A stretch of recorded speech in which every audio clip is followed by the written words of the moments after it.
Karibu kwenye ujasiriamali siku ya leo msikilizaji. Nimekuandalia darasa zuri kwa ajili ya kujifunza utengenezaji wa sabuni ya maji nzito kabisa, multipurpose liquid soap. Hatua ya kwanza msikilizaji, tunaanza kwa kuweka chumvi pamoja na siles. Lakini pia nimeweza kukuandalia kitabu kinaitwa Miliki Kiwanda Chako, kitabu ambacho kitakusaidia wewe kukujengea uwezo wa kuzalisha zaidi ya bidhaa 21 ikiwemo hii sabuni ambayo tunatengeneza siku ya leo. Mimi naitwa Mwalimu Almasi kutoka Lodness Enterprises. Karibu tujumuike pamoja. Baada ya kuweka chumvi, tunaweka siles ili tukoroge kwa pamoja.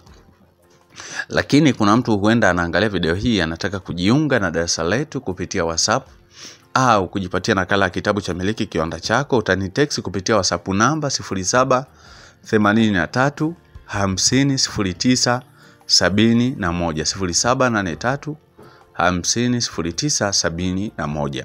Karibu sana kwenye ujasiriamali. Tunafahamu kwamba ujasiriamali ni zaidi ya ajira.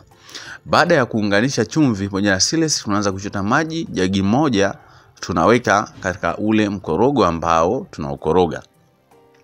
Kumbuka kwamba msikilizaji, ukorogaji ni kuelekea upande mmoja. Kwa usibadili uelekea, uzingatia sana hilo jambo.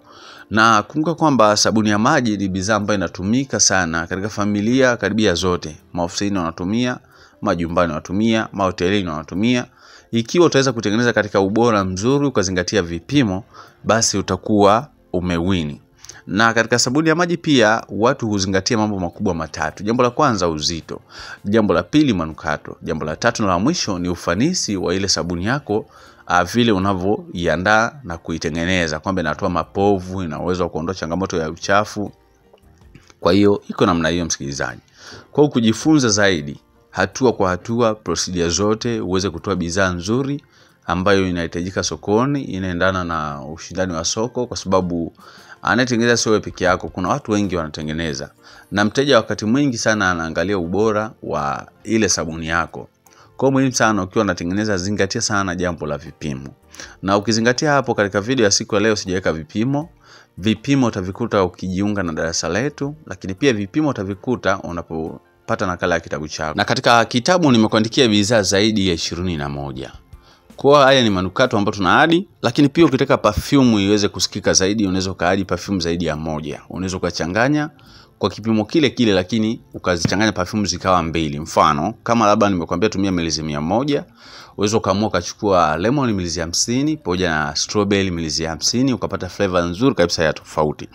Kwa hiyo ujasiriamali wakati mwingine ni ubunifu ambao unaufanya wewe.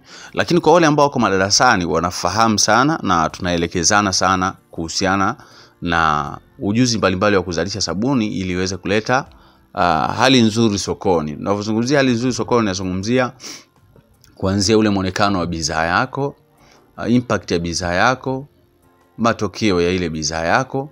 Tukikoroga hapa siles pamoja na chumvi, tukifikia hatua hii tunachukua mkorogo mwingine tena kiasi fulani pembeni, na katika huu mkorogo mwingine tunaadi soda ash. Soda ash kazi yake kubwa ni kuneutralize sulfonic acid, kwa sababu tunafahamu sulfonic acid ni acid ambayo ni kali.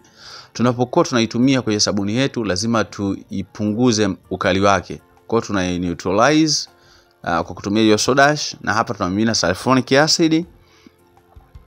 Vipimo muhimu sana kuzingatia. Usipozingatia vipimo, manaki matokeo ambayo utayapata yatakuwa sio matokeo mazuri. Unaweza kupata sabuni ambayo inawasha mikono au inachubua, au unaweza kupata sabuni ambayo wateja watakulalamikia kwamba haina povu, au unaweza kupata sabuni ambayo itakuwa haitakatishi au haiondoi changamoto kabisa ya uchafu. Lakini unapozingatia vipimo, manake unatoa bidhaa ambayo hata yule mtumiaji atakapoipata basi atafurahia, na hata ikiisha tena anaweza akaagiza kwako na kuwashawishi watu wengine wakachukua sabuni kwako, akawa balozi mzuri kwako. Kwa hiyo hapa tumechanganya sulfonic acid pamoja na soda ash katika huu mkorogo kwenye ndoo hii hapo ya pinki. Na baada ya hapo basi tunaunganisha. Tunachukua mkorogo wenye sulfonic acid pamoja na soda ash, tunauunganisha kwenye ule mkorogo mkubwa kwenye jaba ambao mwanzo ulikuwa una siles pamoja na chumvi. Kwa tunachukua kama inavyoonekana hapo. Ukorogaji wa sabuni unaweza kufanya hata mwenyewe msikilizaji. Sio lazima mwe wawili au watatu. Hata ukiwa mwenyewe unaweza kufanya na sabuni yako ikatoka na matokeo mazuri. Kikubwa mimi ninachoona ni muhimu sana kujifunza. Kuna baadhi ya wajasiriamali wanaangalia video hii na kuanza tu kutengeneza. Ni sahihi, lakini uwe na uhakika kwamba unaweza kutoa bidhaa ambazo sio nzuri. Vizuri sana, ushauri wangu mimi kama mwalimu, jiunge na darasa, anza kujifunza, jifunze, wekeza katika kujifunza. Usikurupuke tu kuanza, unaweza kupata hasara ambazo hukuzitarajia. Lakini unapojifunza, maana yake hata siku unaanza kutengeneza kitu ambacho kiko vizuri, lakini pia unakuwa na usimamizi mzuri wa mwalimu. Kwa baada ya hapo tunachukua ndoo nyingine pembeni, tena tunaweka maji lita kadhaa. Huku tunaweka CMC au tunaweza tukatumia Alka-2. Alka-2 pia inatumika zaidi katika kuongeza uzito pamoja na CMC. Ukitaka kupata matokeo mazuri ya uzito wa sabuni yako, tumia Alka-2 au CMC. Lakini haimaanishi kwamba kwa sababu inaongeza uzito basi ujaze, hapana. Kila kitu kinaendana na ratio maalum ambayo inatakiwa. Mfano labda maji lita kadhaa, glycerin kiasi kadhaa, CDE kiasi kadhaa, soap booster na vitu vingine kama hivyo.